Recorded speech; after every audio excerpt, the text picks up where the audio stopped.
Hi friends, ఎలా ఉన్నారు అందరూ? మనం ఎప్పటి నుంచో వన్ స్టేట్ వన్ ఆర్ఆర్బి అనే పదాన్ని చాలా వింటున్నాం. అలానే కాకుండా తెలంగాణలో ఆల్రెడీ ఆంధ్రప్రదేశ్ గ్రామీణ వికాస్ బ్యాంక్ తెలంగాణ గ్రామీణ బ్యాంక్తో మర్జ్ అయింది. ఇప్పుడు రెండు కలిపి తెలంగాణ గ్రామీణ బ్యాంక్గా పిలుస్తున్నారు. అండ్ దాని స్పాన్సర్ బ్యాంక్ వచ్చేసి ఎస్బీఐ ఉంది. వాటి హెడ్ క్వార్టర్స్ ఏమో హైదరాబాద్లో ఉంది. ఇది ఫ్రమ్ Jan 1, 2025 ఎఫెక్టివ్ అయింది. కానీ ఇవాళ అలానే సేమ్ ఇప్పుడు తెలంగాణకి ఎలా మర్జ్ అయ్యి వన్ సింగిల్ ఆర్ఆర్బి అయిందో అలానే ఆంధ్రప్రదేశ్లో కూడా ఉన్న 4 బ్యాంక్స్ని మర్జ్ చేసి వన్ సింగిల్ బ్యాంక్గా చేస్తామనే నోటిఫికేషన్ ఇవాళ రిలీజ్ అయింది. ఆ నోటిఫికేషన్ని మనం ఇప్పుడు చూద్దాం ఒకసారి.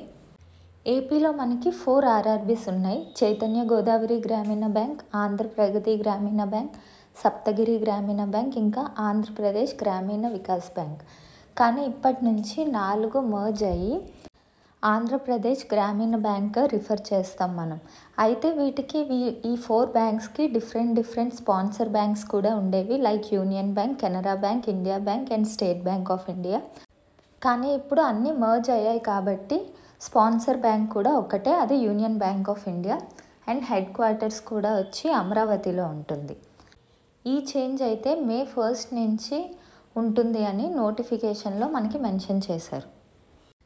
ఇంకా మిగతా స్టేట్స్ కోసం చూస్తే ఏపీ, తెలంగాణ కాకుండా మన తెలుగు వాళ్ళు ఎక్కువ కర్ణాటక ఆప్ట్ చేసుకుంటారు, కర్ణాటక ప్రిఫర్ చేస్తారు. కాబట్టి కర్ణాటక గురించి చూద్దాం. కర్ణాటకలో కూడా ఉన్న 2 గ్రామీణ బ్యాంక్స్, కర్ణాటక వికాస్ గ్రామీణ బ్యాంక్ ఇంకా కర్ణాటక గ్రామీణ బ్యాంక్ కూడా మర్జ్ అయ్యి కర్ణాటక గ్రామీణ బ్యాంక్ అని రిఫర్ చేస్తాం దాన్ని. వాటి హెడ్ క్వార్టర్స్ ఇప్పుడు బళ్ళారిలో ఉంది. అండ్ స్పాన్సర్ బ్యాంక్ కూడా కెనరా బ్యాంక్. ఇంకా ఇలాంటి ఇంపార్టెంట్ అప్డేట్స్ కోసం ఛానల్ని సబ్స్క్రైబ్ చేసుకోకపోతే సబ్స్క్రైబ్ చేసుకోండి. Thank you friends, bye.